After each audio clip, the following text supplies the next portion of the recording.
The following talk was given at the Insight Meditation Center in Redwood City, California.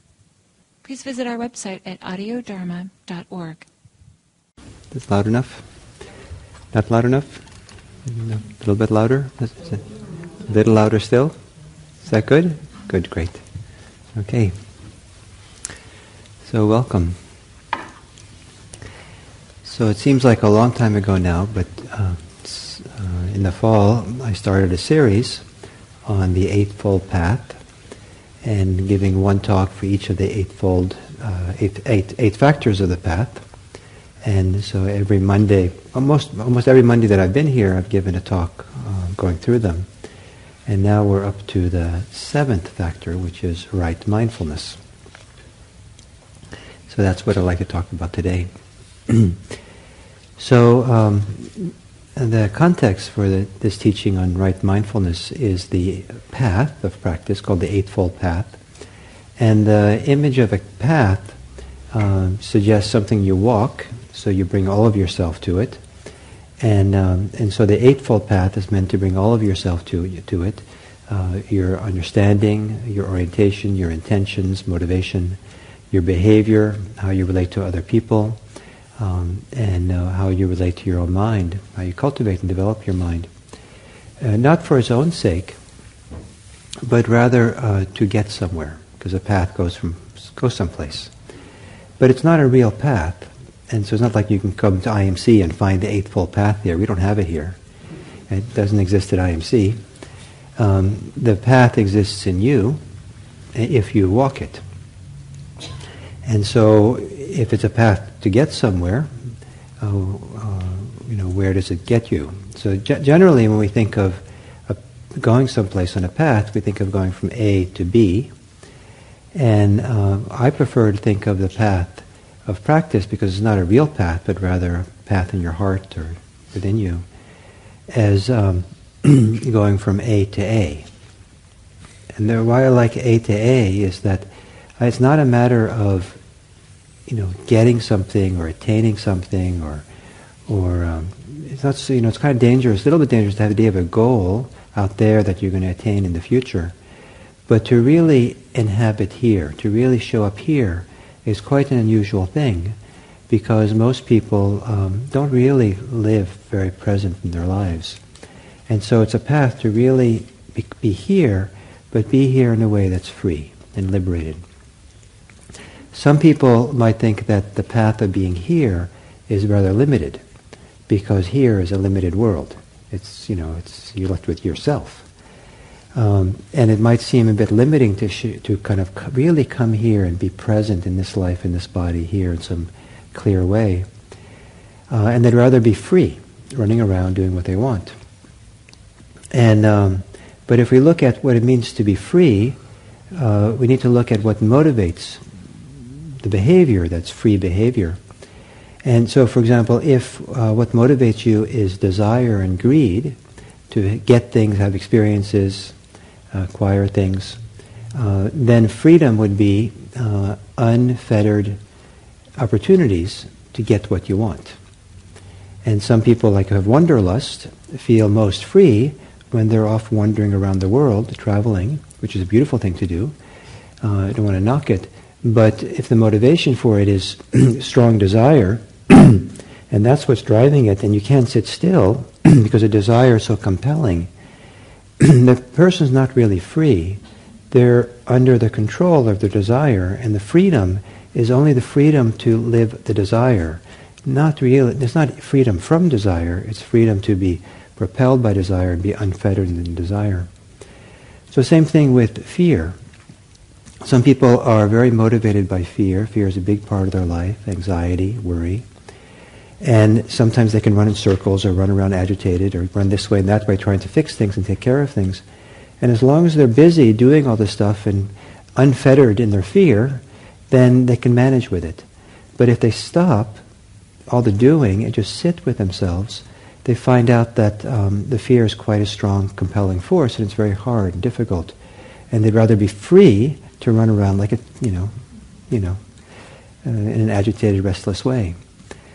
So freedom in Buddhism is not the freedom to do, whatever you want, freedom to shop, freedom to whatever, but rather it's freedom from compulsion, freedom from the inner restrictions, freedom from the forces within us that push us and drive us and require us to pursue our desires, our animosities, our hates, our angers, that somehow have us caught up in the whirlwind or the panic or the whirlpools of fear that can come along.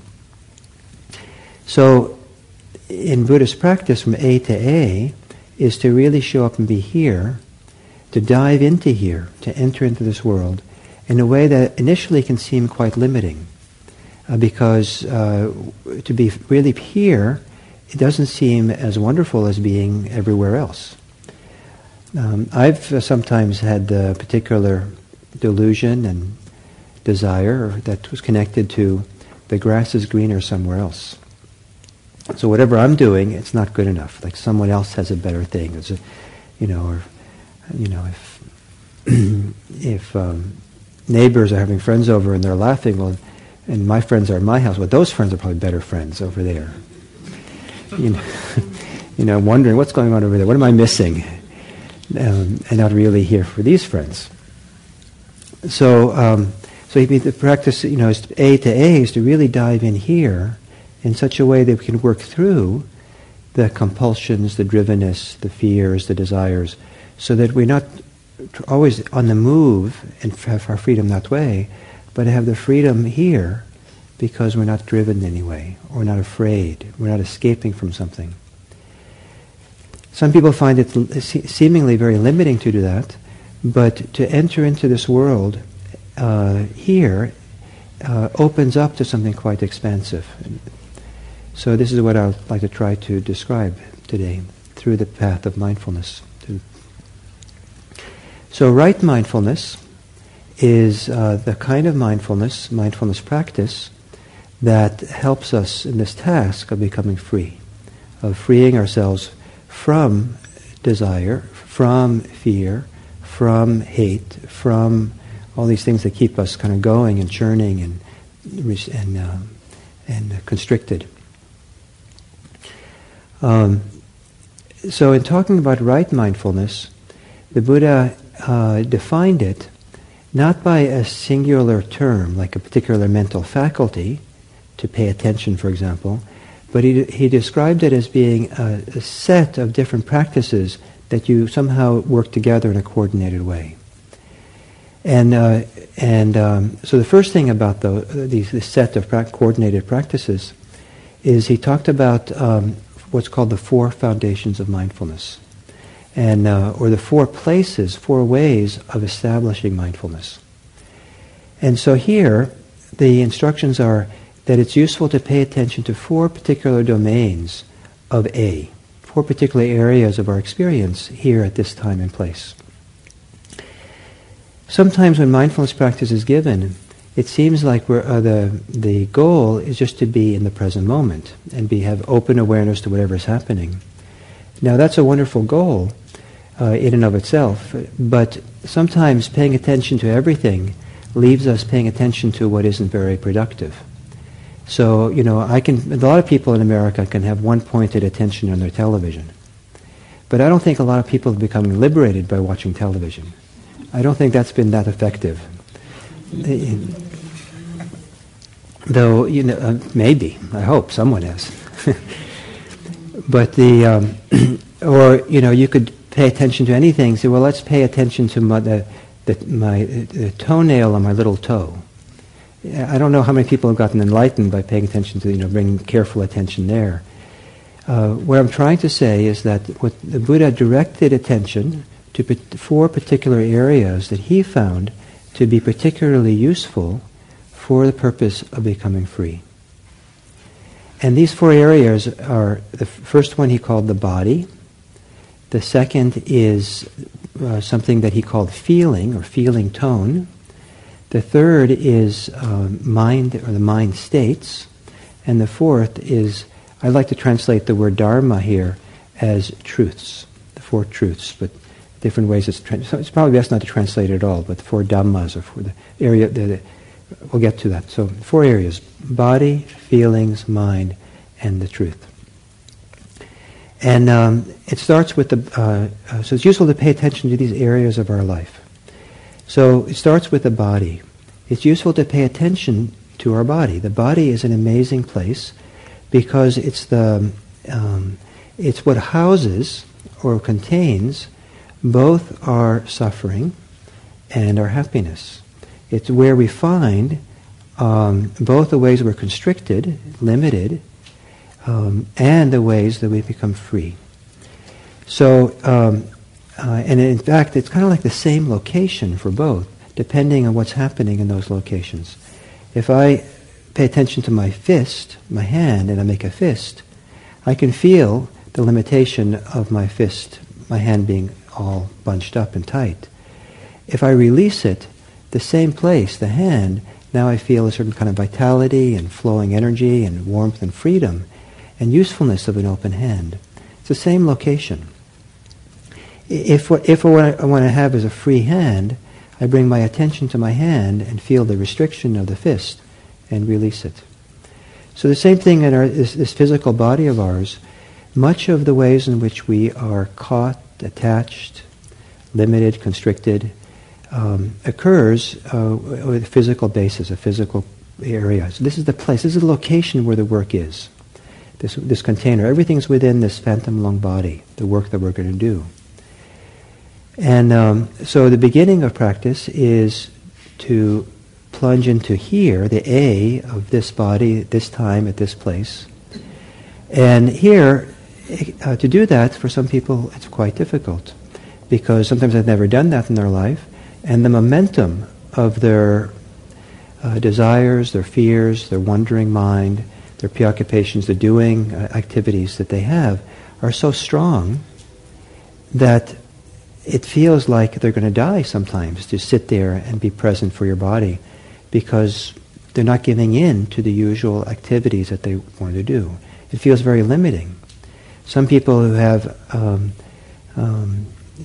used to wandering around a lot, doing a lot, and find their joy and their happiness from doing many things and going around in the world a lot, will find it kind of restrictive to sit here and be still and just be quiet and focus on your own body. But if you learn the art of it, it's like going into A, you come out in a much more expansive A. It's quite a beautiful process. So to begin by focusing on what's going on here. And so there's a series of instructions for how to pay attention to the body. It usually begins with paying attention to your breathing. Because for many people, mindfulness of breathing, meditating on the breath, is a way of helping to train the mind, to settle the mind, to stabilize the mind, the attention, so it can really be here in a high quality way. So you can begin paying attention more carefully to what is actually here. As people begin paying attention to here, to this body here, the body can provide lots of information. The body is a repository of tremendous amount of information about what's going on for us, our reactions, our responses, our feelings, our thoughts. And so much so that sometimes when people have come to me and asked me, it's not uncommon for people to ask me to recommend a book to read on Buddhism. And generally I don't like to answer the question, because it's like matchmaking. How do you, I don't know what book is a good match. So I'd usually say, I don't know. But sometimes, if just the right person, and I think I'm not at the risk of irritating them, I look at them and I say, the book you should read is right there, and I point right at them, right at their heart. That's the book you should read. Because I genuinely believe that what you really need to study is not what's in some book, but you really need to study what's in your psychophysical being, starting with your body. The body is a door in to the depths of who we are. So to train ourselves, to learn how to stop and pay attention in some high-quality way is a really important part of this mindfulness training. So then the second foundation of mindfulness is mindfulness of something called feeling or feeling tone. And this is something very simple. this is the idea that every experience that we have